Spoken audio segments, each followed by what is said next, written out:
इस कार्यक्रम के पुण्यार्चक हैं श्री 1008 भगवान पार्श्वनाथ दिगंबर जैन गजरथ मंदिर, सेक्टर 1, रोहतक। इस भव्य मंदिर का निर्माण श्री विजय कुमार जैन एवं श्री राजेश जैन परिवार द्वारा करवाया गया है। श्री राजेश जैन MD LPS बोसाड़, धर्मपत्नी श्रीमती संध्या जैन, श्री विजय कुमार जैन UPS लक्ष्मी, धर्मपत्नी श्रीमती दीपा जैन।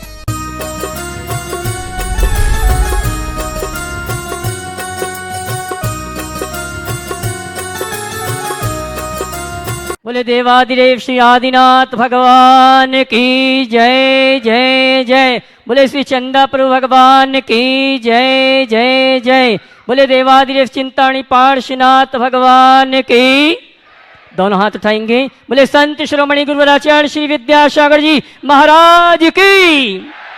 संघ का समाधान प्रवर्तक, गुणायतन प्रणेता, प्रखर वक्ता, बोलिए परम पूज्य मुनि श्री प्रमाण सागर जी महाराज की। बोले परम पूज्य मुनि श्री हरेश सागर जी महाराज की। तीर्थराज संबेशिखर की तलहटी में स्थित आत्म विकास का दिव्य सदन गुणायतन से संघ का समाधान का कार्यक्रम हम और आप प्रारंभ करें। उसके पूर्व आइए हम और आप परम पूज्य मुनिवर से निवेदन करेंगे मंगल संघ का समाधान के लिए और आशीर्वाद प्राप्त करेंगे। दोनों हाथ जोड़ लें, अच्छे से जोड़ें। जिनवाणी चैनल, पारस चैनल और प्रमाणिक ऐप के माध्यम से जिस कार्यक्रम देख सुन रहे हैं उन सभी की ओर से, और यहाँ पर पूरे भारतवर्ष के विदेश से भी जो श्रावक आए हैं उन सभी की ओर से परम पूज्य मुनिवर के श्री चरणों में त्रिवार नमन करेंगे। हे मुनिवर नमोस्तु, हे गुरुवर नमोस्तु, हे मुनिवर नमोस्तु। आइए संघ का समाधान का कार्यक्रम हम और आप यहाँ पर जो श्रावक श्राविका बैठे हैं उनकी शंकाओं के माध्यम से प्रारंभ करें। उसके पहले ऑनलाइन प्रश्नों के लिए मैं आमंत्रित करूंगा हमारे ब्रह्मचारी विमल जी। नमोस्तु महाराज जी। बिनौली बागपत से नितिन जैन कह रहे हैं,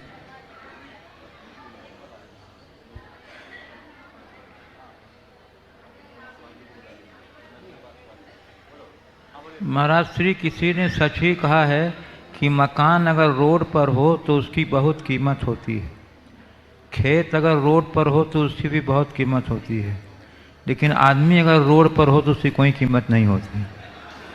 तो महाराज श्री मेरी शंका यह है कि रोड पर आया हुआ व्यक्ति ऐसा क्या करे जिससे कि वह फिर से कीमती हो जाए। कृपया समाधान दें। देखिए, मकान और खेत यदि रोड पे हो तो उसकी कीमत है, और मैं आदमी भी यदि रोड से लग जाए तो उसकी कीमत है। जो मनुष्य रोड छोड़ देता उसकी कोई कीमत नहीं। समझ गए? देखिए, रोड से लगना, रोड छोड़ना और रोड पे आना सब अलग अलग अर्थ है। मैं कहता हूँ रोड से लगे रहो, जिंदगी में कभी रोड पे नहीं आओगे, जीवन आगे बढ़ा रहेगा। तो रोड से लगे रहो, अपना मार्ग मत भूलो, मार्ग मत खो, जीवन आगे बढ़ेगा। अगला गिरनार टावर इंदौर से सुनील अंजू जैन पूछ रहे हैं, VIP लोगों से रिश्ता रखने से सिर्फ सलाह मिलती है, छोटों लोगों से रिश्ता रखने से आधी रात को भी काम आ जाते हैं, ये कहाँ तक सही है? कृपया समाधान दें। देखिए, VIP और छोटे जहाँ तक है, मैं तो ये कहता हूँ जहाँ जो प्रसंग हो उससे हमें संबंध रखना चाहिए, क्योंकि क्या पता कब कौन कहाँ काम आ जाए। कई बार छोटों के साथ की अपेक्षा बड़ों की सलाह भी ज़्यादा काम कर जाती है, इसलिए इसमें कोई एकांत नहीं रखना। एक सवाल और जी। शैलेश चौधरी जबलपुर से कह रहे हैं, ऐसा क्यों होता है कि मुर्दे इंसान को कंधा देना पुण्य समझते हैं परंतु जिंदा इंसान को सहारा देना पुण्य नहीं समझते? मुर्दे को कंधा देना पुण्य समझते हैं और जिंदे को सहारा देना पुण्य नहीं समझते। ऐसा क्यों होता है? मुझे तो लगता है कि एक केवल भ्रमपूर्ण विश्वास है कि मुर्दे को कंधा देते हैं तो पुण्य समझते हैं। वो केवल मुर्दे को कंधा इसलिए देते हैं कि हमको भी कंधा देने वाला कोई मिलेगा, यदि हम किसी को कंधा नहीं देंगे तो हमको कौन देगा, है ना? दूसरे को सहारा दें, वो हमें सहारा दे, इसकी कोई गारंटी नहीं है। लेकिन हमें दूसरों की जीते जी सहारे की कोई अनिवार्यता हो, ये भी पक्का नहीं है। पर मुर्दे को तो हर किसी के सहारे की ज़रूरत होती है। सत्य को मनुष्य पहचानता है, इसलिए चलन बना दिया, मुर्दे को सहारा देना पुण्य है।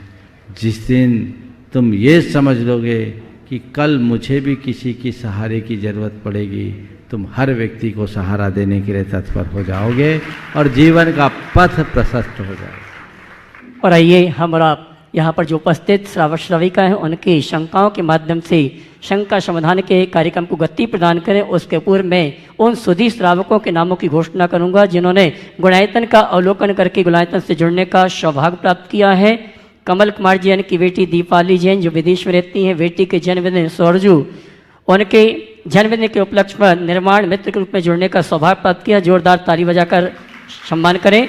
स्वर्ण अगर यहाँ पर उपस्थित हैं तो वे आ जाएं। परम पूज्य मुनिवर के श्री चरणों में नमन करते हुए गुरु वंदना का सौभाग्य प्राप्त करेंगे। आ जाइए।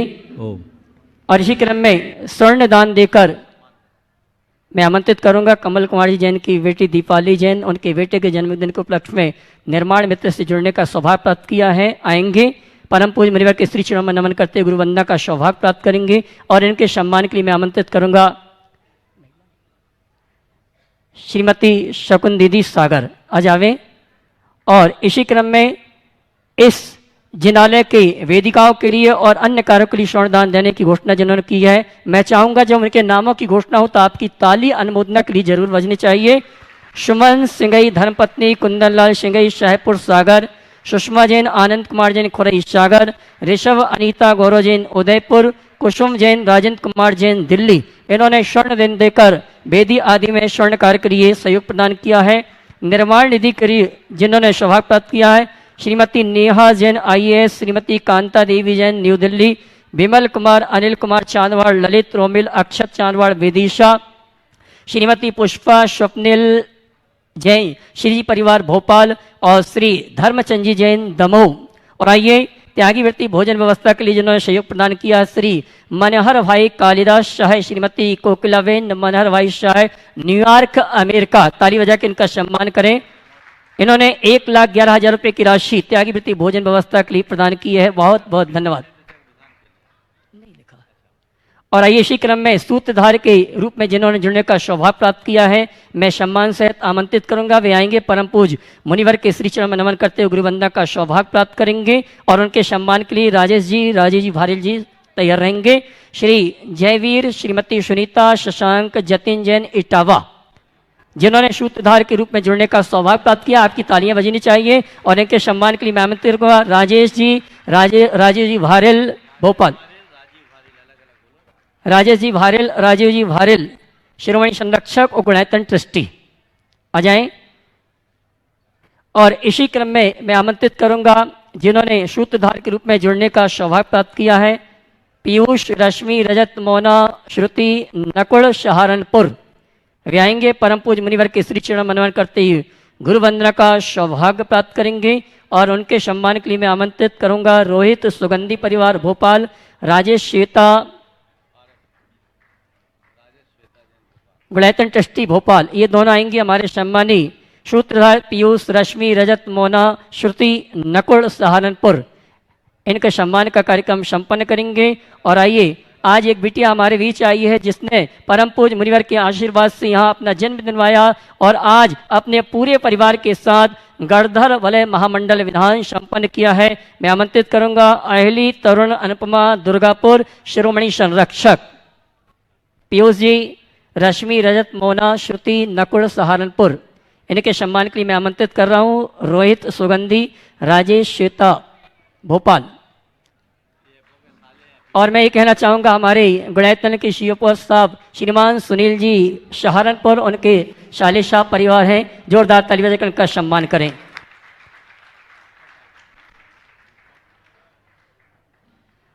और आइए मैं शंका समाधान के कार्यक्रम को प्रारंभ कर रहा हूँ और प्रथम प्रश्न के लिए आमंत्रित कर रहा हूँ अहेली तरुण अनुपमा दुर्गापुर। और इसके बाद तैयार रहेंगे पीयूष, रश्मि, नकुल सहारनपुर। नमोस्तु महाराज जी, आज मेरा जन्मदिन है और मैंने आपके आशीर्वाद से विधान किया है। मेरा यह प्रश्न है कि मैं अपने जन्मदिन को कैसे सार्थक बना सकूं? देखिए, पहले तो मैं कहूँगा एक बार जोरदार करताल ध्वनि से इस बिटिया का अभिनंदन करो, क्योंकि इसकी माँ ने इससे पूछा कि बेटा जन्मदिन में क्या करना है। इसने कहा मुझे कहीं नहीं जाना है, गुरुदेव के पास शिखर जी ले चलो। वे माँ बाप बहुत भाग्यशाली हैं जिनके बच्चे उन्हें गुरुओं के पास लेकर आते हैं। ज़्यादातर के हाल तो ये हैं कि माँ बाप अगर बच्चों को कहें कि चलो तो कहेंगे वहाँ तो हम बोर हो जाएंगे। इस बच्ची ने आज अपना 8वां जन्मदिन मनाया और विधान किया, आहार देने का भाव किया, महाराज को आहार दिया और आज हमारा उपवास होने के कारण अपने मम्मी पापा को रोक लिया कि कल आहार दे के जाएंगे। ये अच्छे संस्कारों का द्योतक है। ऐसे संस्कार हर बच्चे में होना चाहिए, पर बच्चों में संस्कार माँ बाप से आते हैं, इसलिए माँ बाप का भी एक बार जोरदार करतल से अभिनंदन होना चाहिए। अब आपका सवाल कि जन्मदिन को हम सार्थक कैसे मनाएं, जन्मदिन को सार्थक कैसे बनाएं। अपने जन्मदिन को सार्थक बनाना चाहते हो तो कुछ मत करो, हर जन्मदिन में एक ही संकल्प लो कि मेरा धर्म मुझसे जुड़ा रहे और मैं देव शास्त्र गुरु की सेवा करती रहूं। तुम्हारा जन्म सार्थक होगा, आगे बढ़ोगे। ठीक है ना? आशीर्वाद। पीयूष रश्मि जैन, नकुल सहारनपुर, उसके बाद तैयार रहेंगे उड़ातन के शिव साहब सुभाष जी। दोनों महाराज श्री के चरणों में मेरे परिवार का और नकुड़ जैन समाज का बारंबार नमोस्तु। महाराज श्री, मेरा प्रश्न ये है, एक साथ आ जाओ, आगे आ जाओ। हाँ बोलो। आजकल कुछ धार्मिक आयोजनों में देखने में आता है कि आयोजक एवं श्रावक भव्यता, सुंदरता में तो काफी आगे रहते हैं, लेकिन शुद्धि कुछ पीछे छूट जाती है। मेरी इस शंका का समाधान कीजिए महाराज। देखिए, मैं तो कहूँगा भव्यता हो, पर केवल बाहर की नहीं, भीतर की। बाहर की भव्यता में तामझाम दिखता है, भीतर की भव्यता में शुद्धि आती है। लोग जितना बाहर की सुंदरता और सजावट पर ध्यान दे, यदि अंदर की विशुद्धि पर ध्यान दे तो चार चांद लगे। नमस्ते महाराज श्री, नमस्ते। गुड़ैतन सीओ श्रीमान सुभाष जी, उसके बाद तैयार रहेंगे गुड़ैतन ट्रस्टी राजेश श्वेता भोपाल। ओ परम श्रद्धेय मुनिद्वय के चरणों में शत नमन। गुरुदेव, आज ये एक सूचना, थोड़ा दुख भरी सूचना लेकर यहाँ प्रस्तुत होना पड़ा है। गुरुदेव, हमारे ट्रस्टी सिंगई कमल कुमार जैन बनारस से पिता श्री गौरव जी, पीयूष जी और गौरव जी, सौरभ जी और गौरव जी, तो उनका देवलोक गमन अभी 2-3 दिन पहले हो गया। गुरुदेव, बहुत ही धर्मात्मा और हमारे परिवार से पूरे जुड़े हुए व्यक्ति थे, और स्पेशली सौरभ जी और पूरा परिवार हमेशा यहाँ आता है हर मौके पर। और एक और दूसरी दुख भरी सूचना मिली है गुरुदेव कल, कि हमारे शिरोमणि संरक्षक भाई अंदर मुंबई से स्वर्गीय वीरेंद्र कुमार जी का भी देवलोक गमन कल हुआ। श्री वीरेंद्र जी, उनके पुत्र श्री मनोज जी और विपिन जी भाई अंदर में हैं, और हमारे शिरोमणि संरक्षक परिवार है। गुरुदेव, दोनों ही परिवारों के लिए आपका आशीर्वाद और हमारी तरफ से सांत्वना चाहते हैं गुरुदेव। नमोस्तु। देखिए, आना जाना तो लगा हुआ है, संसार की रीत है, कब किसके साथ क्या घटना घट जाए कहाँ नहीं जा सकता। जीवन के इस सत्य को स्वीकारते हुए हमें अपने जीवन का रास्ता प्रशस्त करना चाहिए। हम लोग तो बचपन से ये सुने हुए हैं, राजा राणा छत्रपति हाथिन के सवार, मरना सबको एक दिन, कब किसकी बारी आ जाए कोई पता नहीं। इसलिए अगर कोई जाता है तो हमें ये समझना चाहिए उसकी बारी आ गई, अब मेरी तैयारी है, अपने आप को तैयार रखना चाहिए। फिर भी ये संसार है, किसी का जाना किसी को अच्छा नहीं लगता, पर अच्छा लगे या न लगे, संयोग के साथ तो वियोग लगा ही हुआ है। हम किसी को जाने से कहीं रोक नहीं सकते, ये जीवन का एक बहुत बड़ा सत्य है। तो हमें इस सत्य को स्वीकारना चाहिए। जहाँ तक कमल जी और दूसरी ओर से विपिन के पिता वीरेंद्र जी का सवाल है, कमल जी एक बड़े धार्मिक व्यक्ति, पूरा परिवार बहुत जुड़ा हुआ, हर कार्यक्रमों में उनकी सहभागिता रही है। सौरभ और उसका पूरा परिवार, निश्चित किसी के चले जाने से एक रिक्तता आती है, पर मैं पूरे परिवार को ये कहूँगा कि ऐसे समय में धैर्य रखना चाहिए। पिताजी चले गए पर उनके आदर्श तुम्हारे पास है, उस आदर्श को आत्मसात करते हुए आगे चलो, यही उनके प्रति तुम्हारी सच्ची श्रद्धा और निष्ठा का द्योतक होगा। इसी तरह विपिन भाई जो एक युवा अभी कुछ दिन पूर्व ही यहाँ आया, पहली बार आया और सीधे शिरोमणि संरक्षक बने, आज उनके पिताजी का ये समाचार मिला। मैं पूरे परिवार को आशीर्वाद देता हूँ कि ऐसे घड़ी में धैर्य रखो और इन घटनाओं को मोह भाव का निमित्त न बनाकर ज्ञान भाव से देखने की कोशिश करो। इसे शोक का निमित्त न बनाएं, इसे वैराग्य का निमित्त बनाएं। हर व्यक्ति की अपनी एक आयु होती है, जब पूरी होगी तो कब किसका अंत हो जाए कहा नहीं जा सकता। इस सच्चाई को स्वीकारते हुए यदि हम अपने जीवन की दिशा तय करें तो हमारा जीवन अच्छा हो। आगे नमस्ते। गुणायतन ट्रस्टी राजेश श्वेता भोपाल, उसके बाद तैयार रहेंगे नित्य शांति धारा पुण्यार्जक परिवार शिरोमणि संरक्षक राजेश निशा भारेल भोपाल। मुनिदेव के चरणों में नमोस्तु नमोस्तु। महर्षि, वर्तमान की ऐसी विडंबना है कि जो युवा पीढ़ी है वो इंटरनेट और मोबाइल में काफ़ी रच-पच गई है और सबका रुझान पाश्चात्य संस्कृति की ओर ज़्यादा होता जा रहा है। तो हम अपनी संस्कृति की कैसे, ऐसा क्या प्रेरणा दें या ऐसा क्या करें जिससे हमारे बच्चे जो है आगे इंटरनेट से केवल युवा नहीं, हर वर्ग के लोग जुड़े। मैं 52 गजा में था, एक बेटा ने बोला महाराज जी मेरी दादी को बताओ, पर दादी को। बोले महाराज जी बहुत ज़्यादा फेसबुक चलाती है और व्हाट्सएप में एक्टिव होती है। महाराज जी वो फेसबुक ट्विटर सब चलाती। और आप सुनकर हंसोगे, उनकी परदादी की उम्र 80+ थी। तो चस्का है।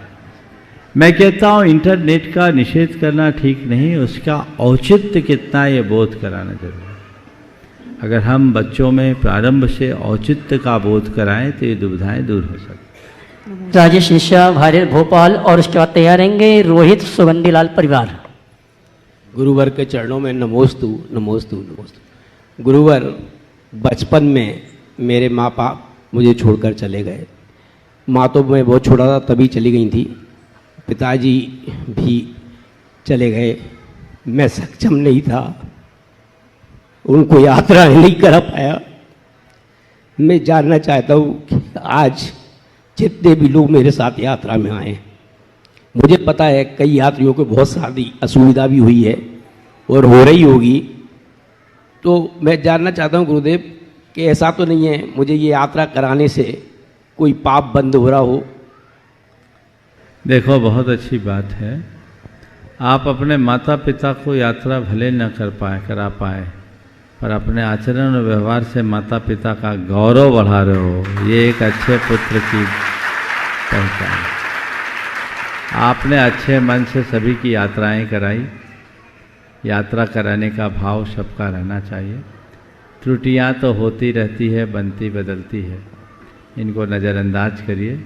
आप तो अपने मन को अहोभाव से भरिए कि मैंने ऐसी यात्रा की कराई, आगे भी ऐसा करा सके। नित्य शांति धारा पुण्यालक परिवार, रोहित सुगंधीलाल परिवार, उसके बाद जिनेन्द्र, लोकेश, दीपक, विपिन, जैन, ये सभी एक साथ खड़े होंगे जिन्होंने भरतपुर से संबे शिखर की यात्रा 7 दिन में साइकिल में पूर्ण की है।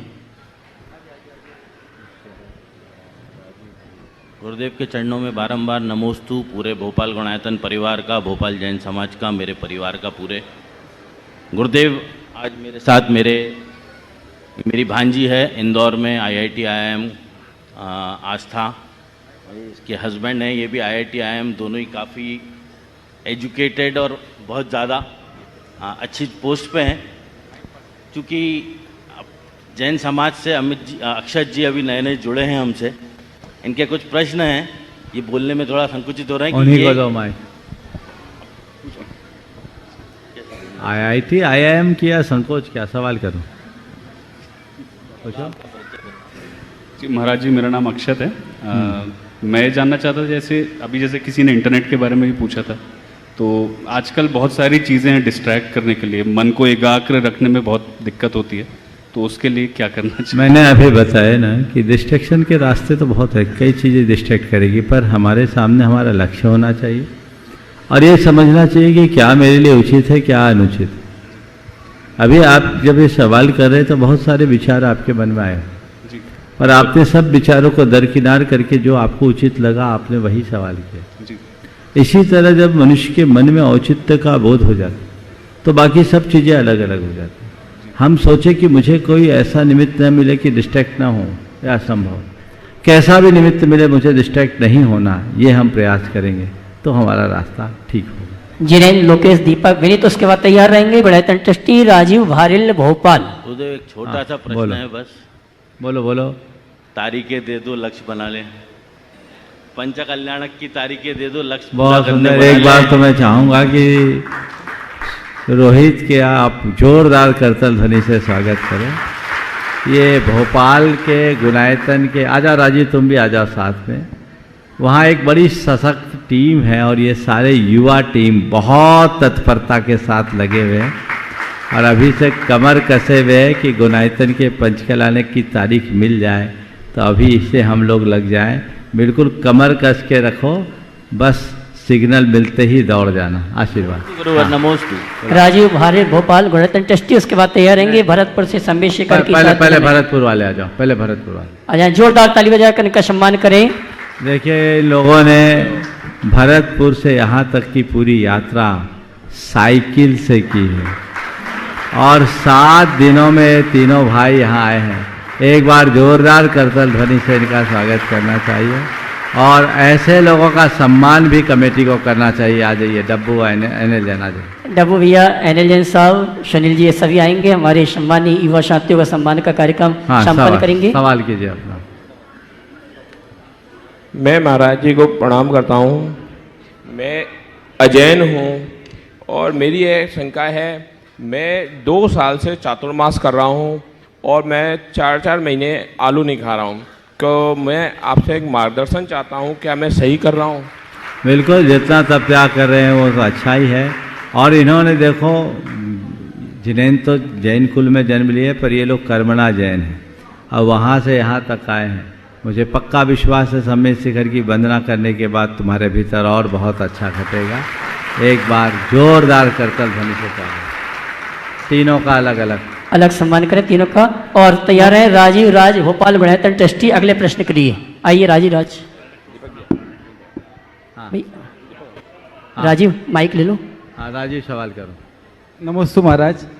पूरे गुरुदेव के चरणों भरतपुर जैन में समाज और पूरी भरतपुर की बीसीसी टीम, जो साइकिल क्लब हमारा है, आपके चरणों में बारंबार नमोस्तु नमोस्तु नमोस्तु गुरुदेव। आशीर्वाद। राजीव हाँ, नीचे दे दो। हाँ, गुरुदेव के चरणों में बारंबार नमोस्तु। मेरे और मेरे परिवार की ओर से, संपूर्ण नेहरू नगर जैन समाज की ओर से, और जो यात्रा में यहाँ पर आए हैं लोग, भारिल जी के उन सब की ओर से बारंबार नमोस्तु भरत। गुरुदेव, आज जो आपका देवा स्वप्न, आपकी जो साकार होती हुई परिकल्पना है, इसको देख के पूरा नेहरू नगर जैन समाज भाव विभोर है। और आने वाले समय में सभी के ऐसे भाव हैं कि गुणायतन के गुणायतन परिवार से किसी न किसी रूप से जुड़ेंगे। गुरुदेव आपसे आशीर्वाद चाहता हूँ कि अगली बार जब हम लोग आए तो कम से कम एक नहीं, पूरा नेहरू नगर परिवार से 101 गुणायतन परिवार के सदस्य बने, ऐसी मेरी भावना है। गुरुदेव आशीर्वाद दीजिए।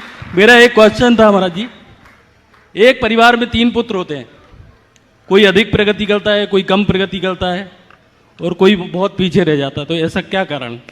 देखिए, सबकी अपनी अपनी योग्यताएं भी होती है और सबके लिए अलग अलग निमित्त भी मिलते हैं।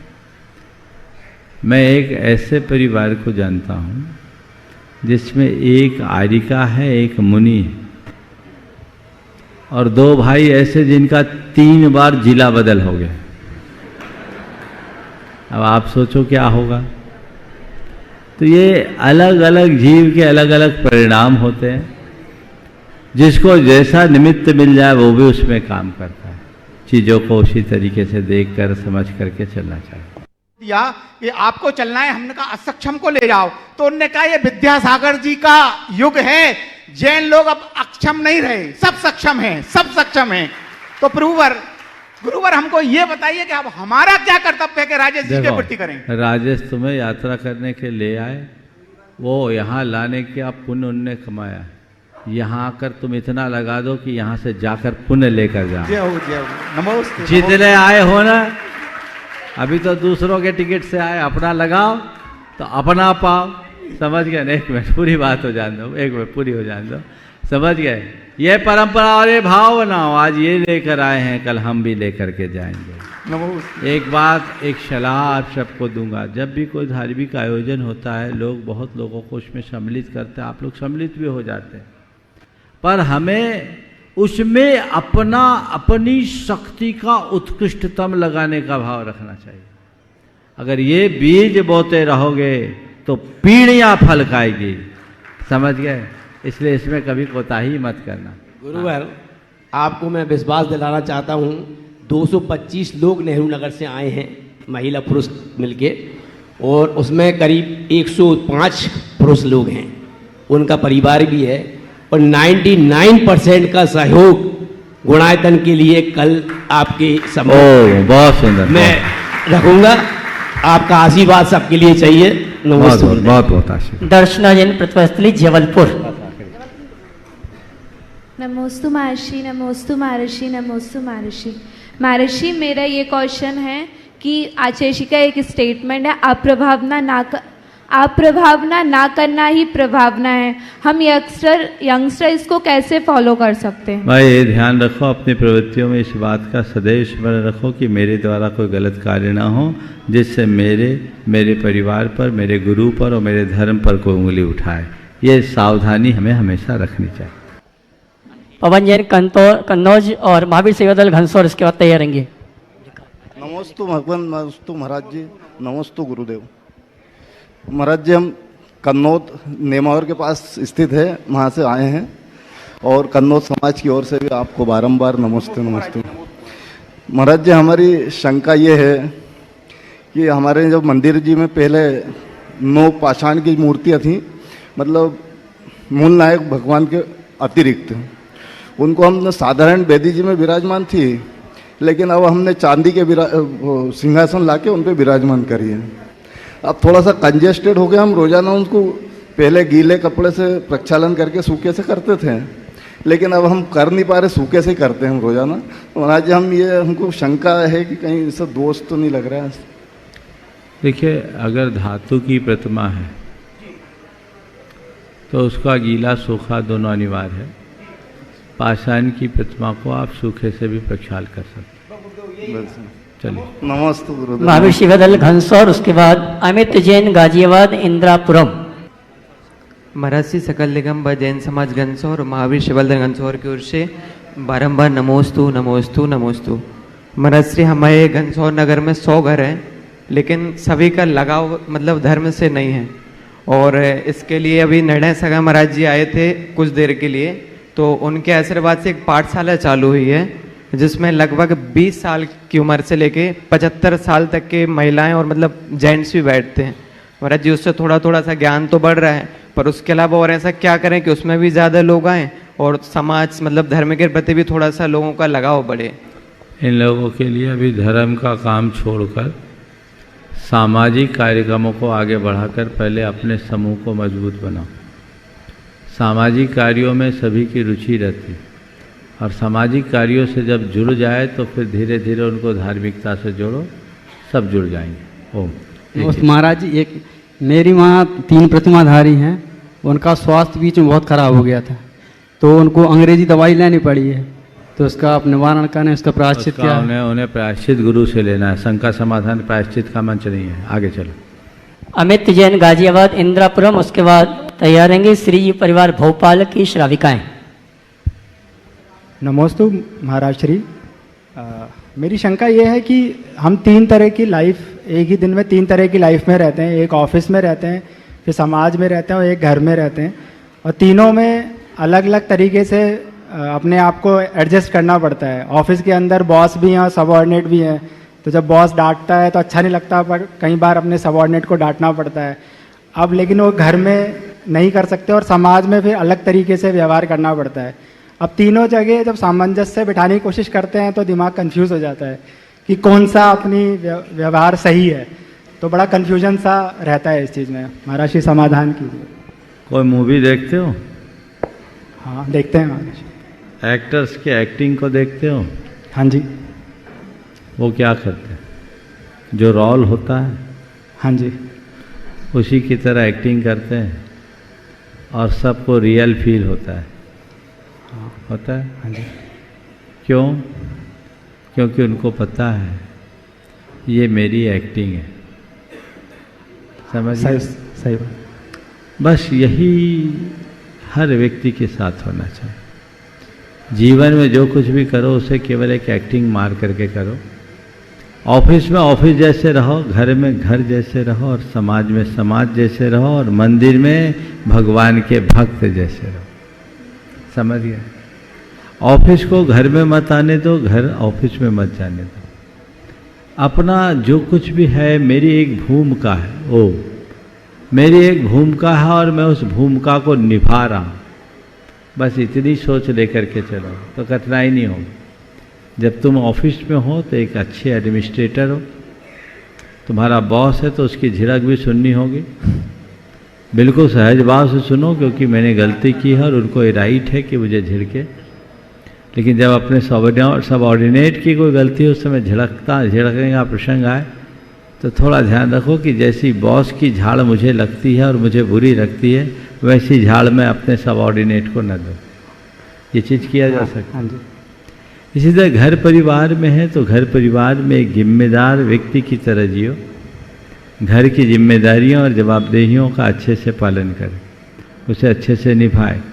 वो हमारी जिम्मेदारी है, क्योंकि घर है, घर का संचालन मेरा कर्तव्य है। मैं कर्तव्य भाव से काम करूं।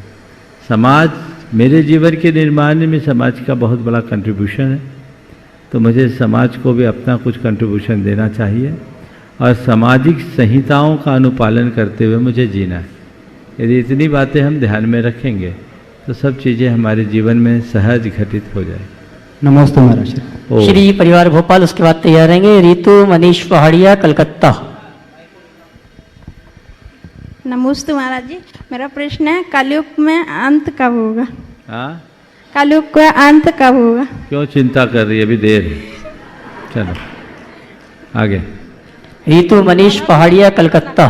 हेलो महाराज जी, व्रती बनना चाहती हूँ पर बहुत विघ्न बाधा आ रहा है महाराज जी। हाँ, व्रती बनना चाहती हूँ पर ले नहीं पा रही महाराज, बहुत विघ्न। बस संकल्प ले लो तो हो जाएगा। आशीर्वाद। चलो। रीतू मनीष पहाड़िया कलकत्ता, उसके बाद तैयार रहेंगे श्रीमान मगन लाल जी जैन कटनी। नमोस्तु गुरुदेव। महाराज जी, मैं पूछना चाहती हूँ कि घर में रहकर समता परिणाम के साथ अपने कसायों को मन कैसे रखा जाए? बहुत अच्छी बात। घर में रहकर क्षमता परिणाम के साथ अपनी कषायों को कम कैसे करें? पहली बात तो यह है कि घर में रहने वाला तो जो कुछ भी करेगा वो घर में ही रहेगा ना। हमें 4 बातें ध्यान में रखना चाहिए। अगर घर परिवार में रहते हुए अपने परिणामों में क्षमता रखना चाहते हैं, सबसे पहली बात अपनी सोच को सकारात्मक बनाकर चलो। कुछ भी घटे, कोई भी प्रसंग हो, कैसी भी परिस्थितियां हो, सोच सकारात्मक बनाकर चलो। सोच में नकारात्मकता बिल्कुल ना आने दें। दूसरी बात, कर्म सिद्धांत पर विश्वास रखें। संयोग वियोग जो कुछ भी है, अनुकूल प्रतिकूल जो कुछ भी है, वह सब कर्म की परिणति है, कर्मों का खेल है। मुझे मान में अपमान में, संयोग में वियोग में, लाभ में हानि में, जय में पराजय में, बस यही मानना है, ये कर्म का खेल है। जब हम कर्म के खेल को सामने रखकर चलने लगते हैं तो हमारे परिणामों में स्वाभाविक स्थिरता घटित होने लगती है। तीसरी बात, सहजता को बनाए रखने का प्रयास करें। उसके लिए निमित्तों से अप्रभावित रहें। निमित्तों से हमें अप्रभावित रहना है। कैसा भी निमित्त घटे, चीज़ों को नज़रअंदाज करने का अभ्यास बनाना। पर महाराज जी ये तो बहुत कठिन लगता है। कठिन नहीं है, कठिन उसके लिए है जिसने इसे स्वीकार नहीं किया। जो स्वीकार ले वो हर बात को लेट गो कहेगा। निमित्तों से अप्रभावित रहें। आपने कहा एक कठिन है, थोड़ा पीछे मुड़ के देखो। कई ऐसे प्रसंग आए होंगे जीवन में जिसमें प्रतिकूल निमित्त आए, पर आपने उसे नज़रअंदाज किया होगा। ऐसा कोई मनुष्य नहीं है जिसके जीवन में कोई ऐसा प्रसंग ना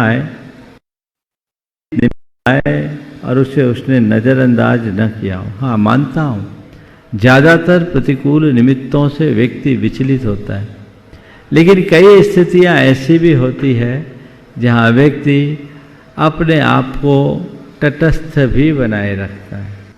नमोस्तु महाराज। श्रीमान मगनलाल जी कटनी, उसके बाद निवेदन करूंगा छुल्लिका 105 पूजा भूषणमती माता जी से। मुनि श्री के चरणों में कटनी जैन समाज एवं मेरे परिवार की तरफ से नमोस्तु। मुनि श्री जी, देश में बन रही गौशाला, आहार निलय, धर्मशाला, मंदिर आदि के निर्माण में होने वाली हिंसा का पाप आदेश देने वाले को लगता है या बनवाने वाले को? कृपया शंका का समाधान। देखिए, धर्मायतनों की निर्माण में यत्किंचित हिंसा तो होती, पर मैं आपसे पूछ रहा हूँ, आप इनका निर्माण किसके लिए कर रहे हो? रक्षा के लिए कि हिंसा के लिए? रक्षा के लिए। हाँ, रक्षा के लिए। तो रक्षा के लिए किए गए काम में पुण्य है कि पाप? पुण्य। आचार्य समंतभद्र महाराज से किसी ने पूछा कि आप भगवान की पूजा भक्ति करते हैं, लोग भगवान की पूजा भक्ति करते हैं, उसमें भी तो हिंसा होती है। द्रव्य धोते हैं, सामग्री लाते हैं, अग्नि जलाते हैं, हिंसा होती। तो फिर ये सब पूजा पाठ क्यों? तो उन्होंने जो जवाब दिया वही उत्तर मैं आपके संदर्भ में देना चाहता हूँ। पूज्यम जिनम त्वार चैतो जनस्य सावध लेशो बहुपुण्य राशो दोषाय नालम कनिका विशस्य न दूषिका सीति शिवाम बुराश। हे भगवान, आपकी पूजा करते समय जो लोग पूजा करते हैं उनको सावध तो होता है, लेकिन लेसो लेस मात्र होता है, पर पुण्य बहुपुण्य राशि, पुण्य की राशि अपार होती है, और उस पुण्य के आगे वो पाप का कोई मोल नहीं। जैसे अमृत के सागर में कोई जहर की एक बूंद डाल दे तो सागर की तासीर नहीं बदलती, सागर की तासीर नहीं बिगड़ती, ऐसे ही अच्छे काम करने के लिए यत्किंचित हिंसा भी हो तो उससे होने वाला पुण्य उस पर भारी पड़ता है। ऐसा करें।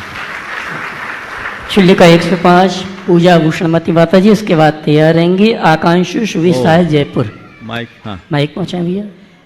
हे गुरुदेव नमोस्तु। बारंबार हमारी एक शंका है कि नवरात्रे आते हैं, उसमें अन्य धर्म के लोग अनेक प्रकार की पूजन करते हैं, तो जैन धर्म में भी क्या उस प्रकार से कोई विशेष पूजा विधान रखा है जिससे कि श्रावक लोगों को अनेक प्रकार से उस प्रकार की भक्ति करें और उसका फल मिले? देखो, पूजा भक्ति तो रोज करो तो कोई दिक्कत नहीं।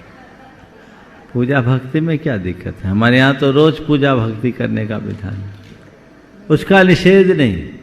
पर भाई, हर परंपरा में अपने अपने पर्व और त्यौहार है। जिसका जिस परंपरा में विश्वास है उन्हें अपने पर्व त्यौहार उसी रीति से मनाने चाहिए। हम लोगों ने 10 रक्षण मनाए ना, 10 दिन खूब चार्ज हो गए।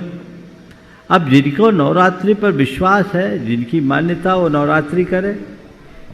हम धार्मिक भाव, जब हमारा उसमें धार्मिक और सांस्कृतिक दृष्टि से कोई महत्व नहीं है तो उन दिनों हम विशेष पूजा आराधन क्यों करें? जैन धर्म के अनुसार ऐसी कोई मान्यता नहीं है जिसमें देवी देवताओं का विशेष स्थान हो। जैन दर्शन देवी देवताओं से ऊपर उठकर वीतराग परमात्मा की आराधना पर बल देता है। तो नवरात्रि का जो संबंध है वो अपनी जगह है।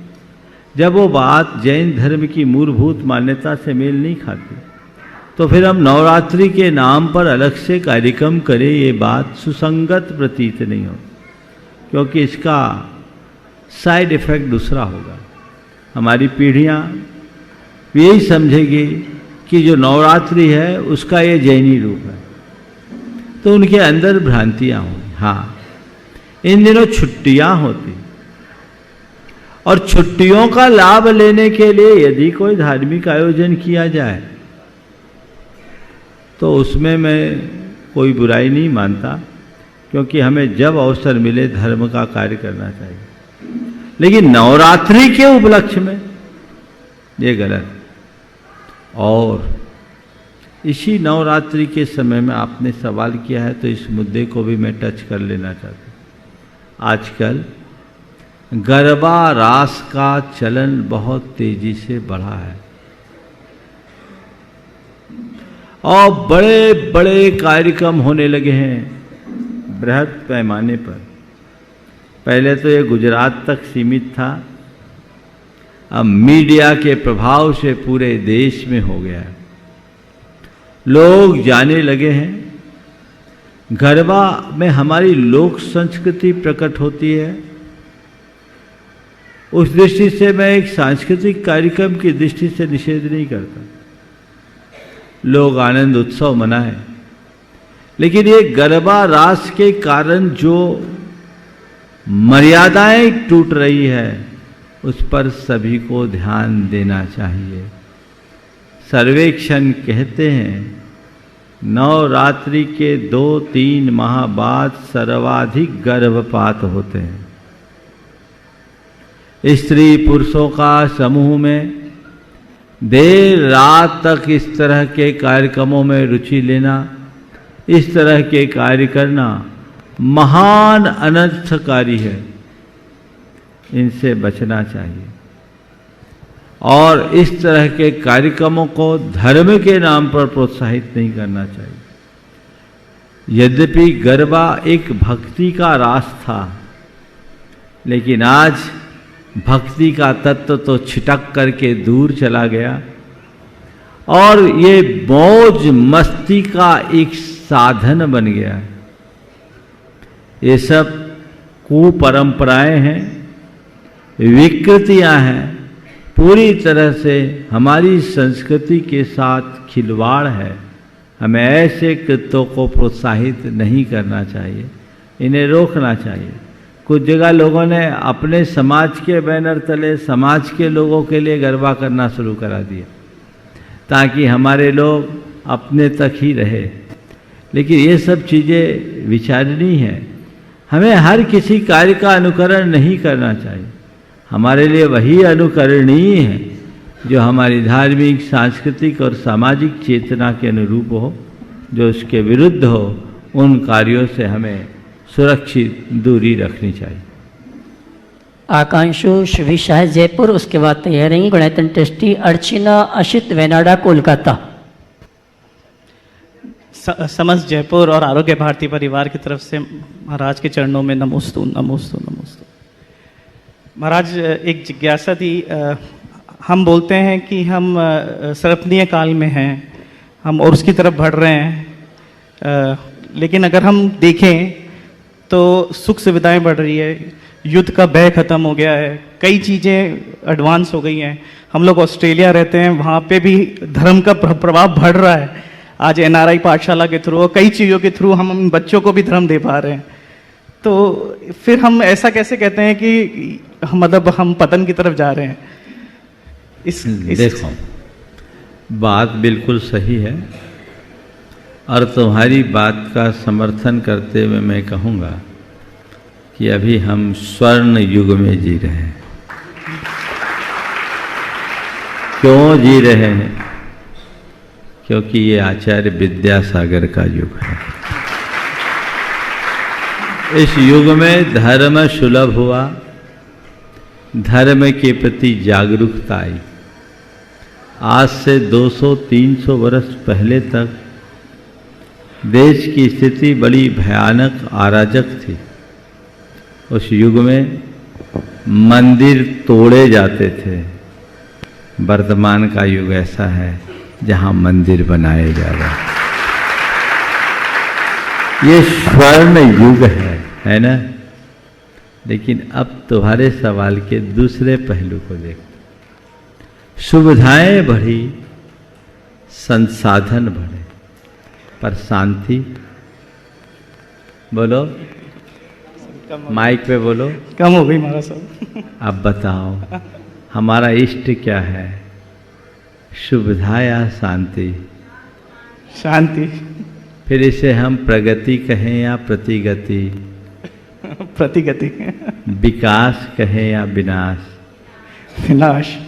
समझ में आ गई बात? बिल्कुल। चलिए। गुणायतन ट्रस्टी अर्चना अशित वेनाडा कोलकाता, उसके बाद आरोग्य भारती जयपुर से श्रीमती कला जी काशलीवाल।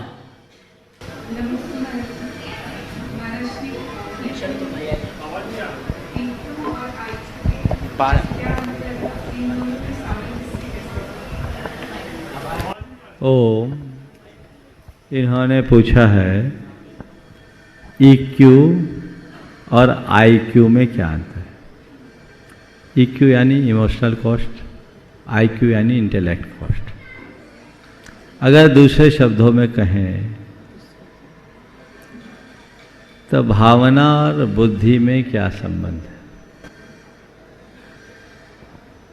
चीज़ें हमारे जीवन में जो कुछ घटती है उनमें बहुत सारी चीज़ें ऐसी होती है जो भावनाओं से देखी जाती है और बहुत सारी चीज़ें ऐसी होती है जिससे बुद्धि से मापा जाता है। आपने EQ और IQ के विषय में पूछा है तो मैं एक माँ का उदाहरण देता हूँ। माँ का EQ और माँ का IQ, दोनों चीज़ें कैसे दिखती है अंदाज आप इस उदाहरण से लगा सकते हैं। एक बच्चा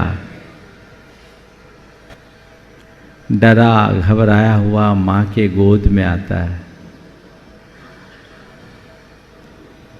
बच्चा गलती करके आया है, डर कर घबरा कर माँ के पास आया है। उसी घड़ी माँ उसको देखकर मुस्कुराती है, चुटकी बचाती है, आंचल में ढाक लेती है। बच्चे का डर 100 कोस दूर हो जाता है। यह है EQ, क्योंकि बच्चे को संरक्षण देना ही माँ का मातृत्व है। लेकिन एक बच्चा जिसको दस्त लग रहे हैं, खाने की बार बार इच्छा कर रहा है, लेकिन माँ जानते हुए भी चाहते हुए भी उसे खाने से रोक रही है और उसे कह रही है, बेटा इस समय तुम्हारे लिए मिठाई खाना या दूध पीना ठीक नहीं है, क्योंकि ये तुम्हारे सेहत के अनुकूल नहीं है। ये आईक्यू। अगर दूसरे शब्दों में कहूं तो मैं ये कह सकता हूं, अच्छे और बुरे का व्यवहार विचार भावना के स्तर पर किया जाता है और हित और अहित का विचार बुद्धि के स्तर पर किया जाता है। हमें इन दोनों को ध्यान में रखकर चलना।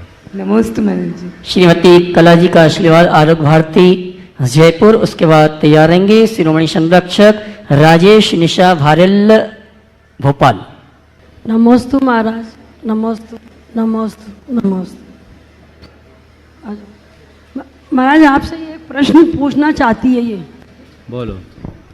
मुझे नहलाना, भगवान कलश करना और खिलाना है, आहार खिलाना है महाराज जी को। हाँ, बड़ी हो गई तब करना। चलो सवाल करिए।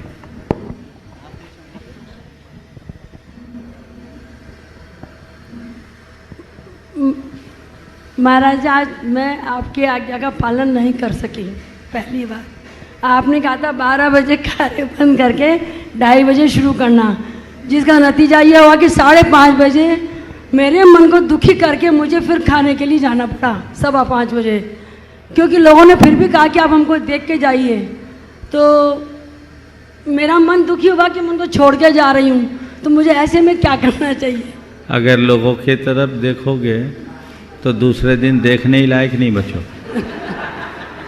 अरे लोगों को देखने के साथ साथ खुद के स्वास्थ्य का भी तो ख्याल रखो।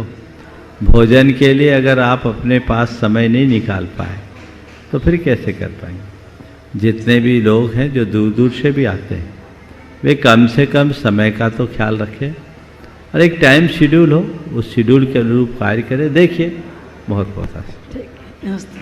शिरोमणि संरक्षक राजेश।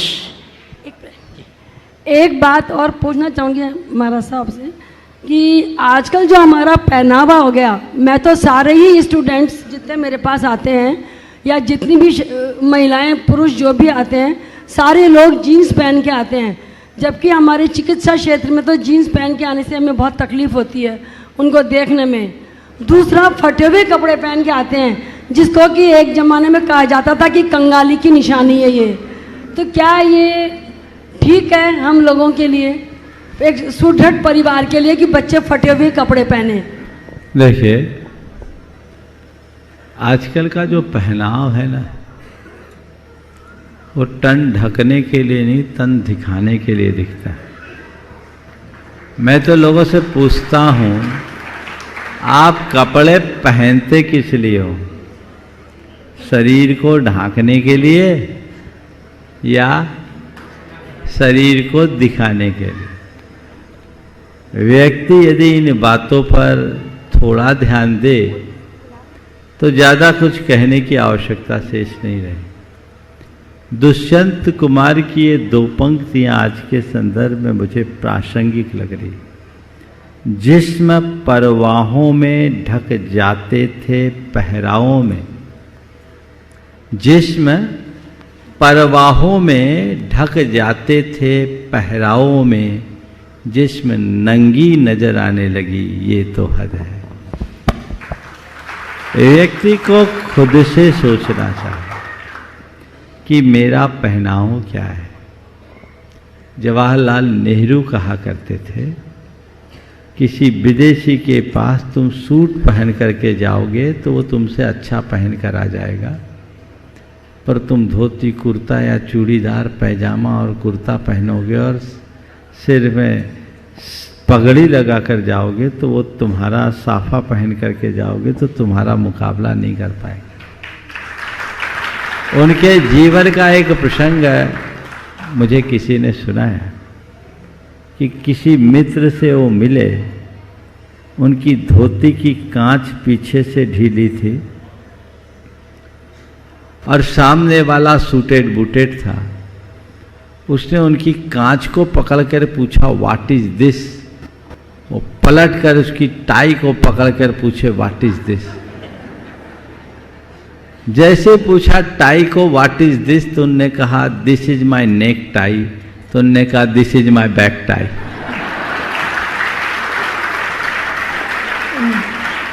अपनी संस्कृति को पहचानिए। और फटा कपड़ा पहनने वाले को हमारे देश में फटीचर कहा जाता था। फटीचर मत बनिए, समझ गए। और आजकल तो और भी है, जेंट्स लोग पैंट पहनते, जीन्स पहनते एकदम नीचे ही लटका रहता है, तो पहने ही का एक और लटका दो। लो बेस जीन्स, ये लंपटों का कपड़ा है, सब इंसान का नहीं, समझ गए। आजकल चलन आ गया ना, पहन लो ऐसे, हम लो भी झूलते झूलते चल, लो बेस क्या कहते हैं, लो बेस ही कहते हैं ना। हाँ, क्या मतलब है? ये सब पागलपन की पहचान है और हमें ऐसी प्रवृत्तियों से अपने आप को बचा के रखना चाहिए। इस प्रकार आज के इस सत्र को परम पूज्य गुरुदेव के चरणों में नमन अर्पित करते हुए मैं यहीं पर विराम दे रहा हूँ। बोलिए परम पूज्य आचार्य गुरुवर श्री विद्यासागर जी महाराज की।